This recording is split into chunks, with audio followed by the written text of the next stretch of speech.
industry, whether I know that you're an investor, but most of all, you have the top real estate school, not only in the state of Florida, but I think one of the top nationwide. And Well, yeah, go on. yeah, educator of the year. I mean, big thing. So I appreciate you coming on. And Well, come on. You're the best student I ever had, Daniel. How could I say no? out of the best class you ever had. That's right. Yes. You remember. Yes. And I should have worn my shirt. I didn't. You know what? You're going to get a pass during a COVID-19 quarantine. Yes. And everybody. As long as you're wearing a shirt. Yes. No cell phones while you're in this class. All right, man. So go ahead. Tell us what's going on over there at the old Climer school. Well, all we've really done from an educational standpoint is ramp up the live streaming. We were doing it for about 2 or 3 years already. We have 2 classrooms. We're doing lots of Facebook Living to connect, keep everybody connected and stay positive. We're doing CE classes. We're doing sales associate pre-license. I'm doing my first ever broker pre-license class. Just never really had a need for it. So I'm doing that Monday, April 20th. Kind of looking forward to it. Will you do it while smoking a cigar and drinking some bourbon? Oh, of course. Yeah. We are quarantined. We have a condo on the Halifax River in Daytona Beach, and it is rough, Daniel. Having to look at the beautiful river, watch the dolphins play during feeding time. So this house arrest is good for you. I swear I can only do this another 20 or 30 years, and then I'm going to have to break. But you know what we're doing? We're being very creative. In fact, I actually was able to get 2 huge, gigantic projects off my plate that really just needed time and focus. Got them done. It feels extraordinary. I'm in the middle of a 3rd huge, gigantic project that I'm going to have done pretty soon. During normal life, you always got things, right? Let me do this. Let me just finish this. But being able to focus, it's almost like a little mini godsend in a way. You've got, when life gives you lemons, baby, make lemonade. Yeah, I was just talking to the gentleman that was on with me before, and I said to him, I've always wanted to do something like this. It's always been kind of a thing. And I was sitting here, like I told you last week, and I'm like, well, you know what? Let's do it. Yeah. And here we are. So it's been great. Go ahead. I'm sorry. Well, we were talking a minute before we got on, and when Pam and I we wanted to do this even when we were thinking about buying the Climer school. And then, of course, took a while to find the platform, and we were all in. It was really cool. And it does take a while to get used to, doesn't it? You know that. Yeah. But we advertise as, you know what, Mr. and Miss Student, you can be anywhere in the world and take a Climer School of Real Estate class, live and interactive, with a Climer School instructor. And then I realized after a while,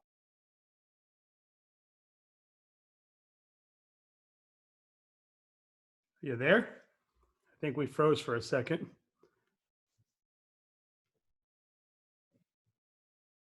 Hey, I just realized, can I do it down Miami? He said, sure. I said, okay, I can do the 2 classes. I said, that is great. Anywhere you want to be. I really have this fantasy of being down at a poolside bar in the Caribbean, right? Sitting in the pool, beautiful weather, smoking a big Cuban cigar, drinking some island rum with my laptop, teaching the real estate class. How awesome would that be? Brave new world, Dan, brave new world. I love that. I want to be right there next to you. Yeah. That would be, I mean, I know that. I don't blame you, man. I know that when people ask me what school I recommend, obviously you guys come highly recommended to me. I know what it did for me. I know the help that I had. I know definitely do the post course, because I tried to go on my own and be like, oh, I got this, and I failed it miserably. And then I went through the post course and I was successful. So obviously on my side, anytime I ever have anybody ask me, it's immediate. Climer is above everyone else. All kidding aside, we appreciate that very much. We joke a lot at our school. For one thing, it's been proven adults learn and retain better when they're relaxed and enjoying themselves. But the highest compliment we get is how many people refer students to our school. How many of our students were referred by someone? That really, we don't take that for granted. So we appreciate it. Thank you. Yeah, and I think when you're at Climber, you feel like people genuinely want to see you succeed. You know, you're not just a number, or obviously it's a business and you're obviously making money, but it's not about the money to you, or at least doesn't feel that way when you're there.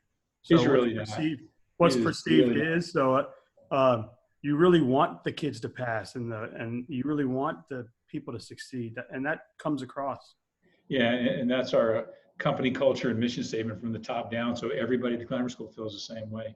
And it also makes it a pleasure to work there. You have to spend 6, 8, 10 hours a day. It's great. The energy is phenomenal. Yeah, and it's amazing while you're going through the courses. And I know it's probably difficult to do it virtually unless you have found a way yet. But to see the prior students want to come back and talk in front of your classrooms and speak highly of the organization and kind of be involved still and be friends with you and everyone around you, it's pretty awesome to have them come in and kind of give you that boost of energy that you can do it. You can do this. You know, that's why we finally started the family reunion. I don't know if you heard about the first one, and it was phenomenal. We had to cancel the second one, obviously, because of the coronavirus. We built such a spirit of family and connectedness, even with the pre-licensed class, that when people leave, nobody wants to leave their new friends. And we were hearing all the time, you should do like a big reunion, a big gathering. We want to come back and reconnect with our friends. Well, what we're doing is every 3 months, we're having a quarterly Climber School family reunion. Nice. We're trying, the first one was in February because of my knee accident ACL replacement. It's supposed to be January. We scheduled the next one for April, 2 months later, because we wanted to get on that quarterly beginning of April, then what beginning of July, beginning of October, beginning of January. Once a quarter. It was right downtown, fantastic little new entertainment complex, right next to the Amway Center on District 534 Eatery and the Nightshade Cigar Lounge. The first one was even better than I had hoped. Man, the energy was so high. It was amazing. So the first thing I think your personality definitely rubs off I appreciate everybody that walks in there. So yeah, just I enjoy my friends. I enjoy my students. I have a good time at the store. Trying not to take too much too seriously, right? Yeah, I mean, especially now, right? What's that saying? Don't sweat the small stuff. And number 2, everything is small stuff, right? Absolutely. I got to tell you, I mean, I was scared to death walking out of the car business and trying to get my real estate license. And I remember.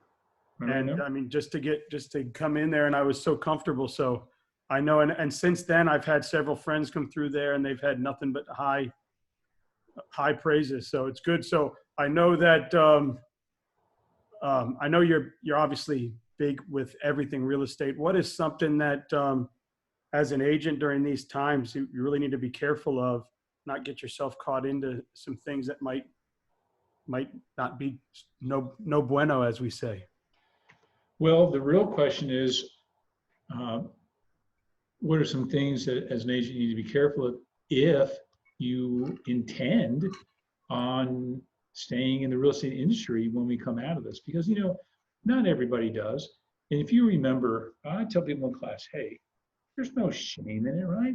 Real estate is really not for everybody. Sales, closing, being a 1099 independent contractor, it's not. But if you are one of those ones who intends on being viable and being back in the game once the smoke clears and all the doors reopen, without question, you have got to, it's a little more than keeping a positive attitude. Now, there's a lot of cliches about this. My understanding is some of these philosophies that the modern day gurus and coaches espouse, over 5,000 years old. But it's all the same thing. You have got to keep your end goal in mind. Stephen Covey wrote it beautifully in the 7 Habits book, begin with the end in mind. Well, we could say you have to continue and fight on with the end in mind.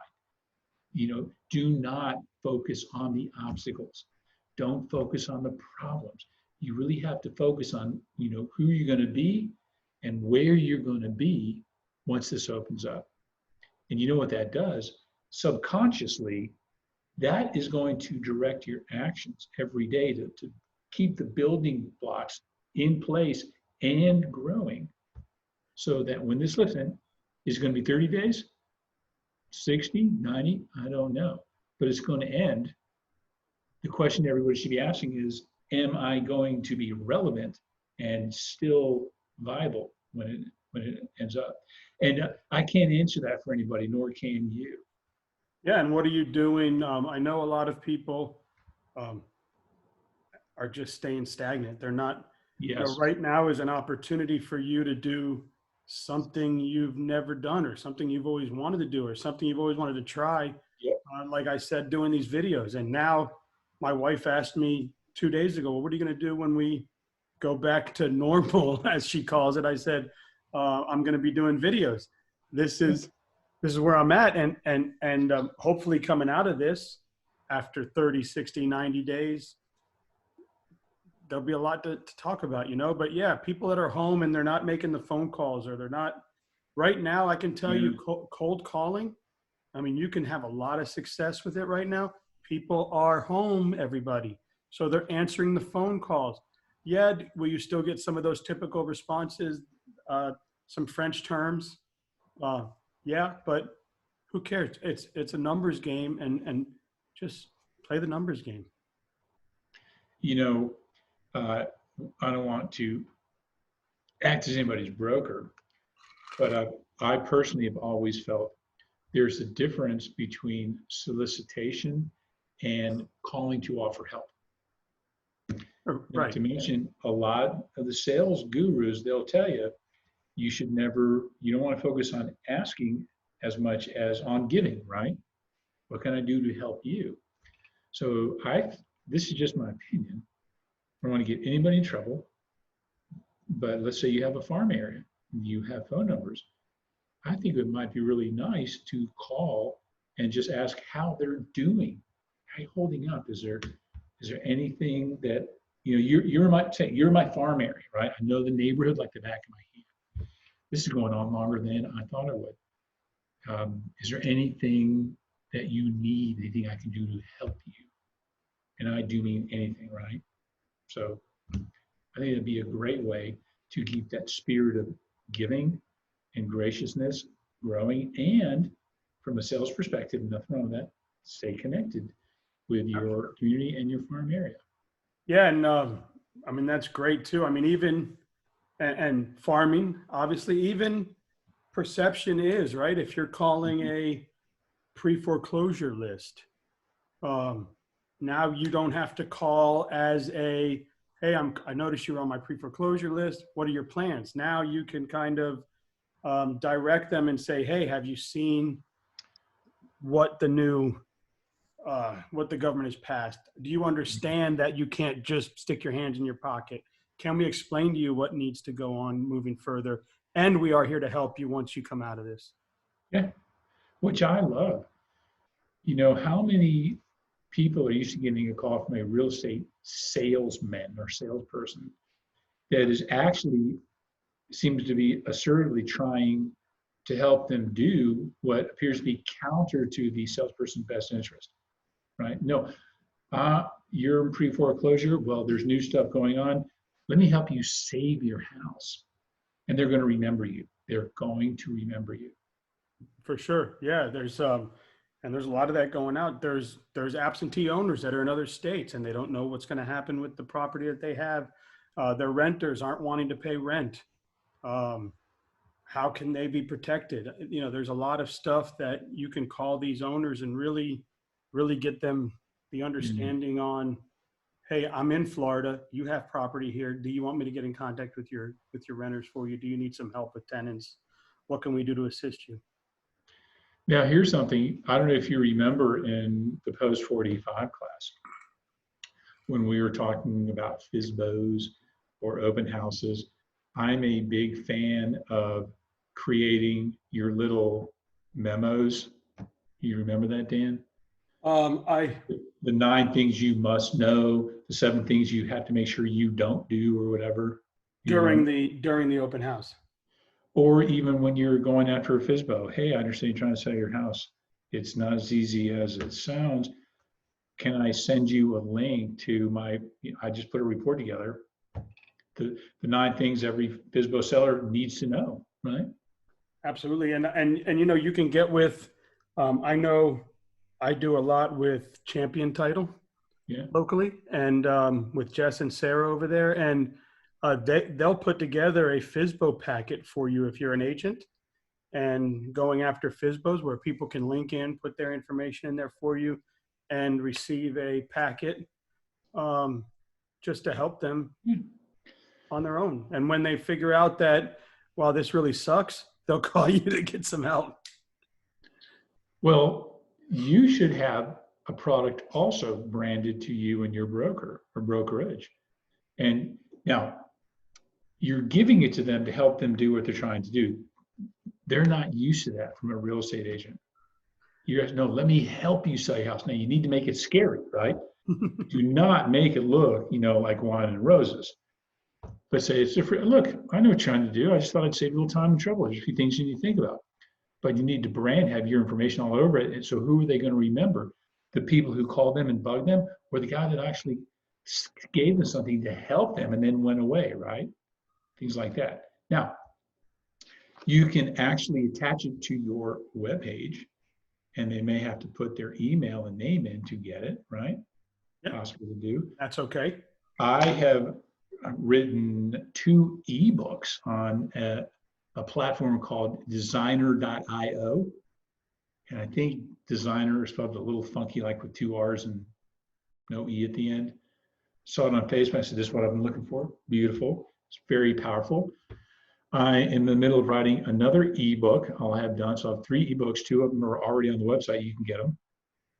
That is a fantastic way to put together a little product that you can offer the outside world. And all they do is put in their name and email, and then they can download. Now you've captured them, right? Yeah. Now, And when we get off of this episode and this interview, please go into the comment feed and advise everybody how to get a hold of you, how to get a hold of your books, how to get a hold of the information from you. And well, right now the books, like one is how to get your Florida real estate license. So, because people call them, every school has a page. You got to do this and this and so I've got a whole ebook, right? And what I did was I took screenshots of everything. Said, okay, here's the next screen, and it goes on. Obviously, there's a lot of marketing, but that's what made it fun. Another one is a report, and talk about timely, the state of live streaming education 2020. How cool is that? So it's right there if anybody would like. almost like you knew this was coming. Well, the cool thing is, you know what the original title was? 2017. So every year I go in and I change the header and I change the cover. And bam! I'm brilliant. I know. See, none of this marketing stuff is hard if you give it a little thought and you make it more process-oriented, systematized.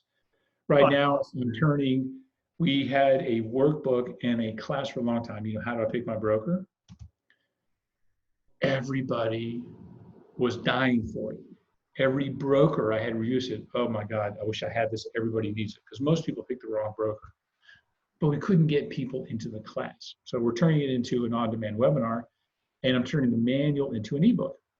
Now, another little secret I'm going to share with you, Dan, and your followers. How about that? Yeah, nobody else is listening. It's just you and I. Oh, I was hoping there'd be more people on. No. At least one. At least one, yes. I would invest in talk-to-text software. So I particularly use Dragon Nuance only because it's the one I found, and I'm used to it now. And I I upgrade it every time they have an upgrade.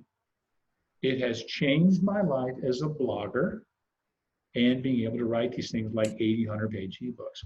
That's great for me because I have a book that I had started, Yeah. sales and stuff, and I stopped just because I didn't Yeah. I don't have time to sit there. I was just losing my mind. But if I could just talk to something and have it, there you go.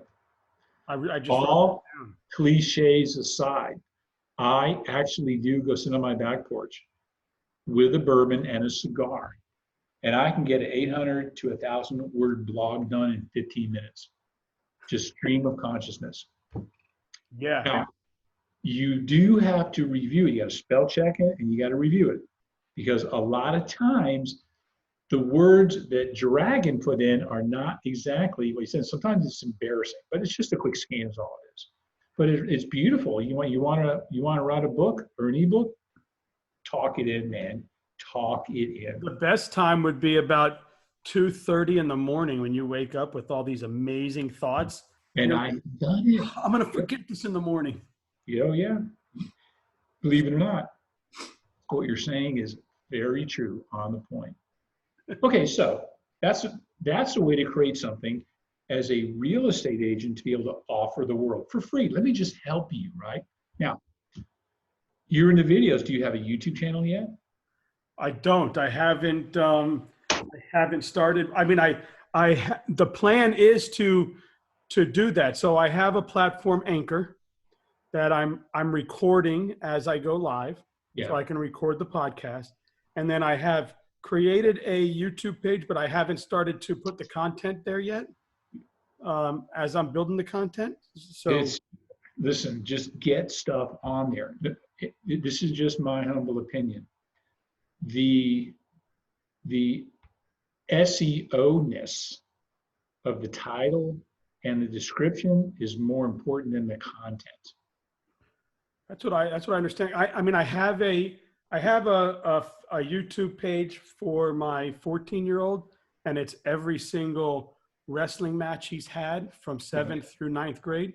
But I haven't really SEO'd it or marketed it. It's just become kind of a place for me to store the memories. Yeah. But yeah, I'm hearing once I go this route, I have a young man that I've been helping, and he's been helping me with my personal business as far as real estate and everything. And he has a marketing degree, and he's got over 1,000 people on his YouTube page already. And he was saying exactly what you're saying. The titles are the most important thing. You just put the right keywords in there and the right SEO terms, and especially in the box where you get to describe what it is. Always include your webpage on there, the keywords. Because here's the thing. For someone like you, it's not so much about the subscribers as it is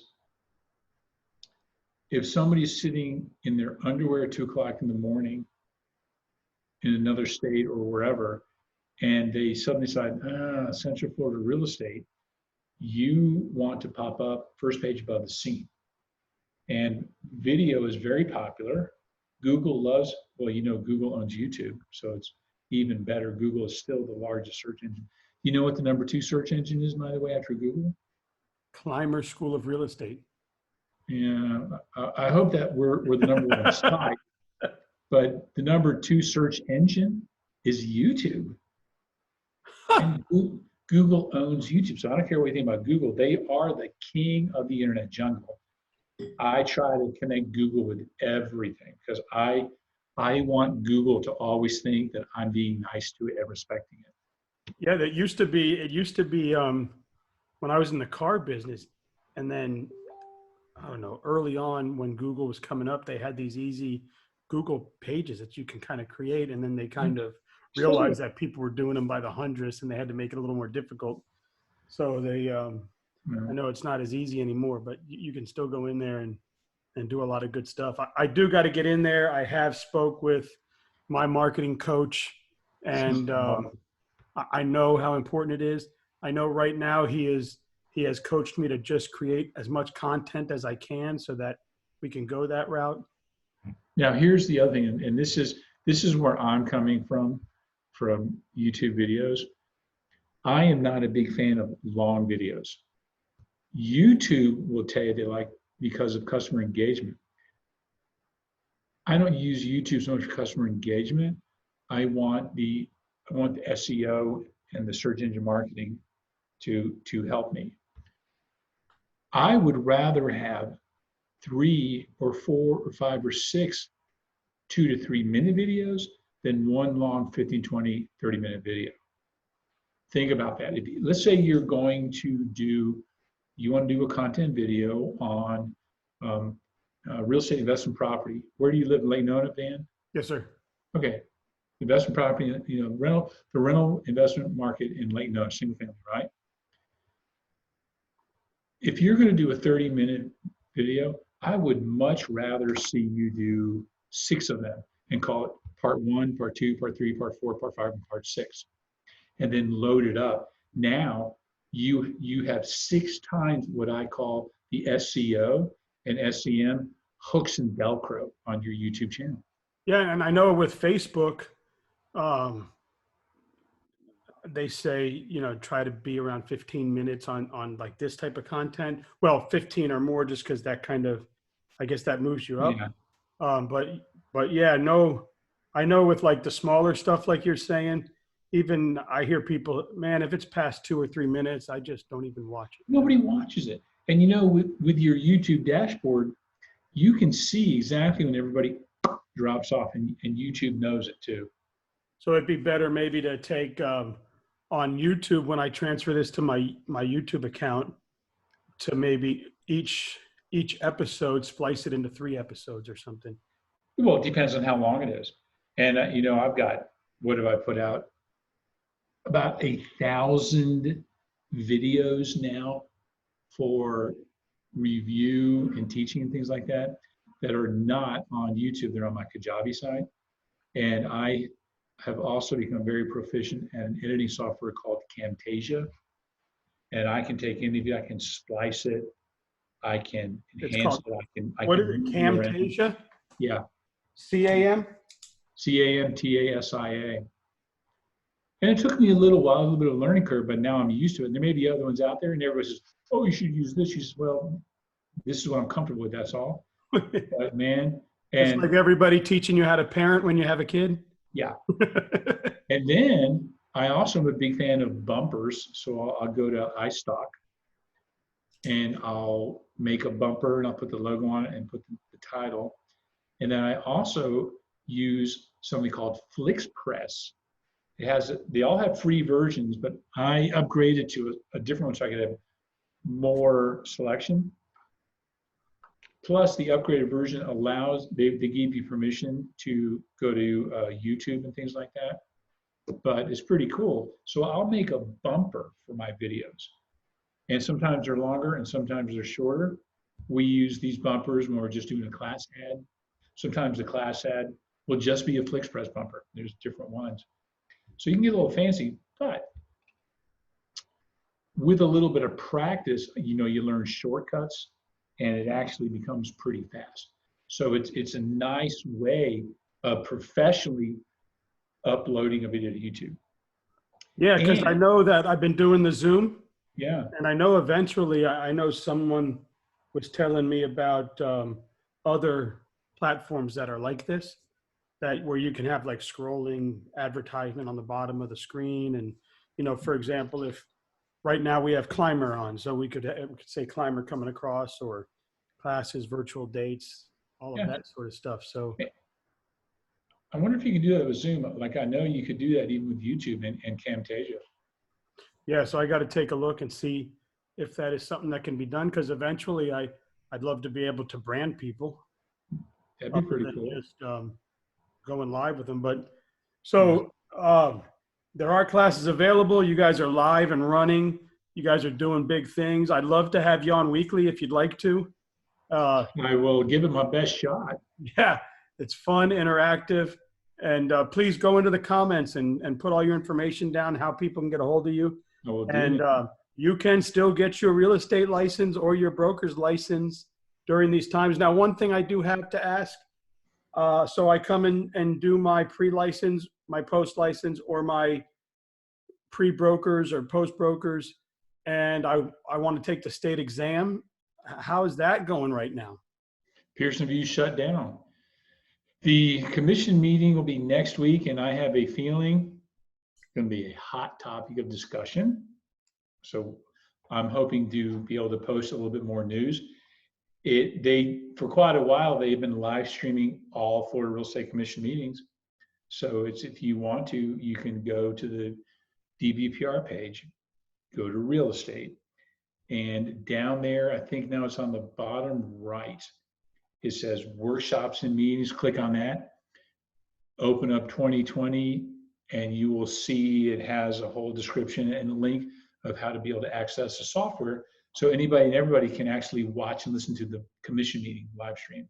Nice. That's awesome. That's good to know, because I know, yeah, because people don't know. I mean, nobody's planned for this. Nobody's been through a pandemic. This isn't 07.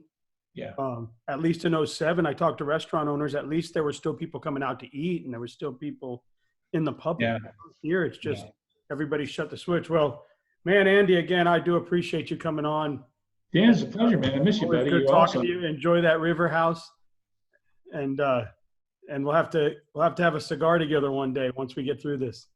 Well, the last thing I might remind your audience is, we had to cancel the first ever, as far as I know, in the state of Florida, 2-day cigar smoking continuing education class. And believe me, I was looking forward to it. So we're going to get that going as soon as everybody's allowed to open up. It's going to be at the Nightshade Cigar Lounge. It's on West Church Street, right next to the Amway Center. And it is going to be a blast. 2 7-hour days for anyone who enjoys smoking cigars. And you can go right through to the restaurant, grab an old fashioned or Bloody Mary. Doesn't bother me.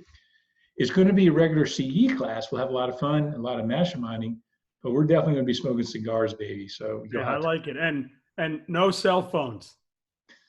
I'm not. You've never been to my CE class.